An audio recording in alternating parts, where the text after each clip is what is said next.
네, 안녕하세요. 오늘 저희가 함께 살펴볼 이야기는요. 바로 그 모틀리 훌의 숀 윌리엄스 기고문입니다. 아, 네. 그 팔란티어 관련 글 말씀이시죠? 네, 맞아요. 요즘 뭐 가장 뜨거운 AI 주식 중 하나잖아요, 팔란티어. 근데 이 기사가 상당히 좀 충격적인 예측을 내놨어요. 그렇죠. 2023년 초부터 보면 주가가 뭐 2000% 넘게 올랐는데 갑자기 폭락 예측이라니? 네, 2027년까지 주가가 글쎄요, 55달러까지 떨어질 수 있다. 거의 뭐 60% 하락한다는 건데 도대체 왜 이런 전망이 나왔는지 그 근거를 좀 파헤쳐 보려고 합니다. 네, 사실 팔란티어가 지금 미국 파리 기술주까지 올라섰잖아요. 그만큼 기세가 좋은 건 뭐 부인할 수 없는데 이 기사는 근데 현재 주가 대비 큰 폭의 하락 가능성을 제기하는 거죠. 이게 단순히 뭐 회사가 나쁘다 이런 차원은 아닌 것 같고요. 맞아요. 뭔가 다른 이유가 있다는 거죠. 네, 그래서 팔란티어 자체의 어떤 강점들 이런 거랑 함께 이 비관적인 전망의 배경이 되는 뭐랄까 역사적 맥락 이거 좀 균형 있게 봐야 할 것 같아요. 좋습니다. 그럼 일단 팔란티어가 왜 이렇게까지 주목받는지 그 이유부터 좀 확실히 짚고 넘어가죠. 기사에서도 여러 강점을 이야기하는데요. 첫 번째로 딱 보이는 게 지속 가능한 해자. 이게 그 경쟁 우위라는 뜻이죠. 네, 맞습니다. 경쟁자들을 쉽게 따라오기 힘든 그런 거예요. 특히 이제 정부 대상의 고단 플랫폼하고 기업 대상의 파운드리 이 두 개가 거의 뭐 독보적이라는 평가거든요. 경쟁자가 마땅치 않아요. 아, 그 플랫폼들이요? 네, 그리고 또 중요한 게 이 플랫폼들의 사업 모델 자체가 안정적이에요. 고담은 보통 단연 계약 위주고 파운드리는 구독 기반이잖아요. 그러니까 이게 매출 예측이 상당히 용이하다는 장점이 있죠. 월가에서나 이런 걸 좋아하거든요. 예측 가능한 수익. 그렇죠. 안정적인 캐시플로우가 기대되니까. 네, 게다가 이제 예상보다 빨리 흑자로 돌아섰어요. 계속 이익을 내기 시작했다는 점도 투자자들한테는 상당히 긍정적인 신호죠. 재무 상태도 인상적이더라고요. 기사 보니까 부채는 거의 없는데 현금성 자산만 54억 달러가 넘는다. 네, 3월 말 기준으로요. 이게 의미하는 바가 크죠. 이 돈으로 뭐 혁신에 더 투자할 수도 있고 아니면 자사주 매입 같은 걸 할 수도 있고요. 운신의 폭이 넓다는 거죠. 성장률도 꾸준하고요. 연 25%에서 35% 정도는 계속 성장하고 있다고. 네. 아, 그리고 기사에서 또 하나 언급하는 게 약간 정치적인 변수인데요. 아, 트럼프 재선 가물성이요? 네, 그게 잠재적인 호재가 될 수도 있다. 뭐 이런 분석이에요. 아무래도 공화당 정부가 들어서면 국방 예산을 늘리거나 뭐 AI 리더십을 강조할 가능성이 있으니 정부 계약 비중이 높은 고단 플랫폼에는 유리할 수 있다는 거죠. 일리가 있네요. 물론 이건 뭐 정치적인 전망이니까요. 저희가 어떤 입장을 취하는 건 아니고 그냥 기사에 나온 내용을 객관적으로 전달하는 겁니다. 그럼요. 자, 이렇게 들어보면 회사는 정말 좋아 보이는데, 아니, 근데 왜 기사는 주가 폭락이라는 그런 극단적인 시나리오까지 제시하는 걸까요? 아, 이 부분이 진짜 궁금해요. 바로 그 지점입니다. 그게 이 분석의 핵심인데 역사적인 패턴에서 이유를 찾고 있어요. 첫 번째 이유가 바로 기술 버블의 역사. 이게 반복될 수 있다는 거예요. 아, 기술 버블이요. 네.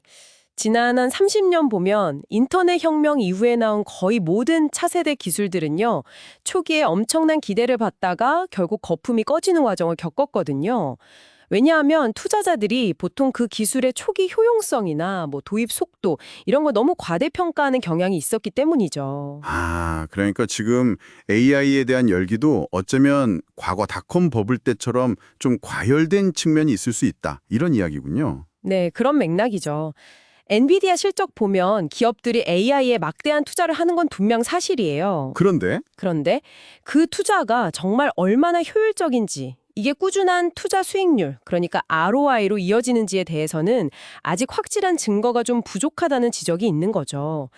AI 기술이 정말 성숙하고 비즈니스 가치를 꾸준히 내려면 시간이 더 필요하다는 시각입니다.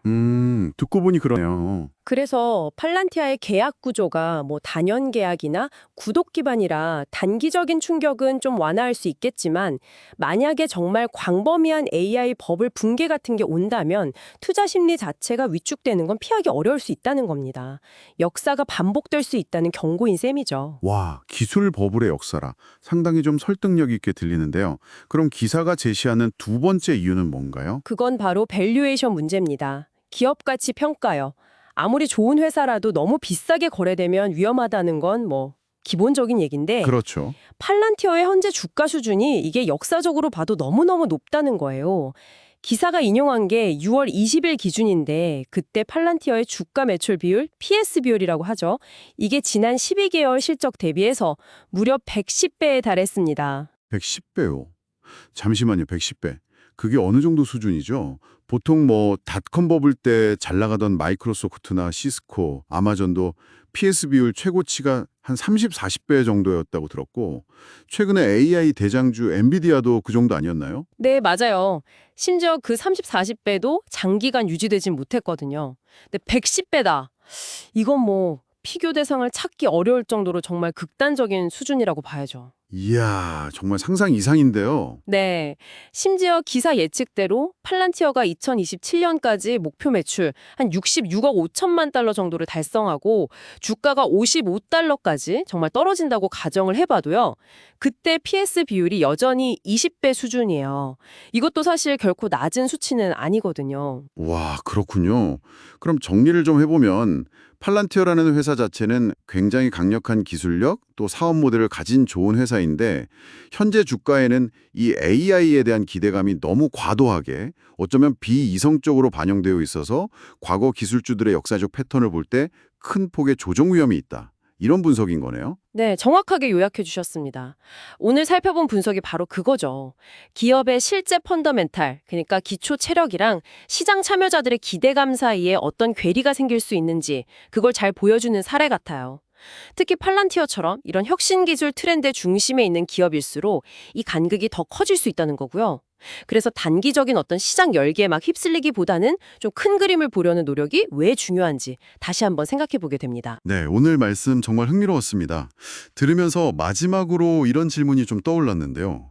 이 기사는 분명 역사적 패턴에 주목했지만 혹시 팔란티어의 사업 모델, 특히 그 정부와의 깊은 관계라든지 AI 분야에서의 독특한 위치가 과거의 기술 기업들과는 좀 다른 길을 가게 할 수도 있지 않을까요? 아, 그럴 가능성도 있겠죠. 그러니까 이번 AI 혁명의 물결 속에서 팔란티어만이 가진 어떤 차별점이 과연 역사의 반복을 막을 수 있을지 당신께서는 어떻게 생각하시나요? 한번 고민해 보시는 것도 재밌을 것 같습니다.